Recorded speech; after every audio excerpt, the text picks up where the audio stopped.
ಸಚಿವರು, ಪ್ರವಾಸೋದ್ಯಮ ಇಲಾಖೆ ಹಾಗೂ ಗದಗ ಜಿಲ್ಲಾ ಉಸ್ತುವಾರಿ ಸಚಿವರಾದ ಸನ್ಮಾನ್ಯ ಶ್ರೀ ಎಚ್.ಕೆ. ಪಾಟೀಲ್ ರವರ ಸುಪುತ್ರರು ಹಾಗೂ ಜಿಲ್ಲಾ ಯುವ ಕಾಂಗ್ರೆಸ್ ಅಧ್ಯಕ್ಷರಾದ ಶ್ರೀ ಕೃಷ್ಣಗೌಡ್ರು ಪಾಟೀಲ್ ಸಾಹೇಬರು, ಖನಿಜ ನಿಗಮದ ಅಧ್ಯಕ್ಷರು ಹಾಗೂ ಶಾಸಕರು, ಸಾವಿರಕೆರೆಯ ಸರ್ದಾರರಾದ ಶ್ರೀ ಜಿ.ಎಸ್. ಪಾಟೀಲ್ ರವರ ಸುಪುತ್ರರು ಹಾಗೂ ವೀರಶೈವ ಲಿಂಗಾಯತ ರಾಜ್ಯ ಘಟಕದ ಸದಸ್ಯರಾದ ಶ್ರೀ ಮಿಥುನ್ ಜಿ. ಪಾಟೀಲ್ ಸಾಹೇಬರು, ಭವಿಷ್ಯದ ನಾಯಕರು, ಸಾಮಾಜಿಕ ಸಮಾನತೆಯ ಹರಿಕಾರರು, ಪ್ರಗತಿಪರ ಚಿಂತಕರು ಹಾಗೂ ಯುವ ಕಾಂಗ್ರೆಸ್ ರಾಜ್ಯ ಪ್ರಧಾನ ಕಾರ್ಯದರ್ಶಿಗಳಾದ ಶ್ರೀ ಅಕ್ಷಯ್ ಐ. ಪಾಟೀಲ್ ಸಾಹೇಬರು ಇಂದು ನನ್ನ ಜನ್ಮದಿನದ ಪ್ರಯುಕ್ತ ಕಿವುಡ ಮೂಕ ಮಕ್ಕಳ ವಸತಿ ಶಾಲೆಯಲ್ಲಿ ಏರ್ಪಡಿಸಿದ್ದ ಜನ್ಮದಿನದ ಸಮಾರಂಭದಲ್ಲಿ ನರೇಗಲ್ ಗ್ರಾಮಕ್ಕೆ ಆಗಮಿಸಿ ನನಗೆ ಶುಭ ಕೋರಿ ಸನ್ಮಾನಿಸಿ ಗೌರವಿಸಿದರು.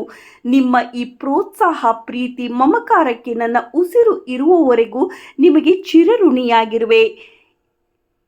ಈ ಸಂದರ್ಭದಲ್ಲಿ ಶ್ರೀ ಅಲ್ಲಾ ಬಕ್ಷಿ ನದಾಫ್, ಶ್ರೀ ವೈ.ಸಿ. ಪಾಟೀಲ್ ಸರ್, ಗ್ಯಾರಂಟಿ ಸಮಿತಿ ಅಧ್ಯಕ್ಷರಾದ ಶ್ರೀ ಅಶೋಕ್ ಮಂದಾಲಿ, ಎಸ್ಎಸ್ಸಿ ಘಟಕದ ಜಿಲ್ಲಾಧ್ಯಕ್ಷರಾದ ಶ್ರೀ ಬಸವರಾಜ್ ಕಡೇಮನಿ, ಶ್ರೀ ಎಂ.ಎಸ್. ದೊಡ್ಡ ಸೋರೆಮಠ್, ನರೇಗಲ್ ಬ್ಲಾಕ್ ಅಧ್ಯಕ್ಷರಾದ ಶ್ರೀ ಶರಣಪ್ಪ ಬೆಟಗೇರಿ, ಶ್ರೀ ಪಟ್ಟಣ ಪಂಚಾಯಿತಿ ಅಧ್ಯಕ್ಷರಾದ ಶ್ರೀ ಫಕೀರಪ್ಪ ಮಳ್ಳಿ, ಪಟ್ಟಣ ಪಂಚಾಯಿತಿ ಉಪಾಧ್ಯಕ್ಷರಾದ ಶ್ರೀ ಕುಮಾರಸ್ವಾಮಿ ಕೋರ್ದಾನಮಠ, ಪಟ್ಟಣ ಪಂಚಾಯಿತಿ ಚೇರ್ಮನ್ನರು ಶ್ರೀ ಮುತ್ತಪ್ಪ ನೂಲ್ಕಿ, ಶ್ರೀ ಎ.ಬಿ. ಬಿಚ್ಚೂರು, ಶ್ರೀ ಎ.ಸಿ. ಪಾಟೀಲ್, ಶ್ರೀ ಹನುಮಂತ ದ್ವಾಸಲ್, ಶ್ರೀ ರಾಜು ಮುಗುಳಿ, ಶ್ರೀ ಮುತ್ತು ಮೇಟಿ, ಶ್ರೀ ಸುರೇಶ್ ಶಿರೋ, ಶ್ರೀ ಈರಪ್ಪ ಜೋಗಿ, ಶ್ರೀ ಯಲ್ಲಪ್ಪ ಕಿರೇಶೂರ್, ಶ್ರೀ ಮಹೇಶ್ ಕಳಸಣ್ಣವರ್, ಶ್ರೀ ಹುಲಕಪ್ಪ ಚಳಮರದ್, ಶ್ರೀ ಮಹಂತೇಶ್ ಬೆಲ್ದಡಿ ಹಾಗೂ ಕಿವುಡ ಮೂಕ ಮಕ್ಕಳ ವಸತಿ ಸಿಬ್ಬಂದಿ ವರ್ಗ, ಮುದ್ದು ಮಕ್ಕಳು ಮುಂತಾದವರು ಉಪಸ್ಥಿತರಿದ್ದರು.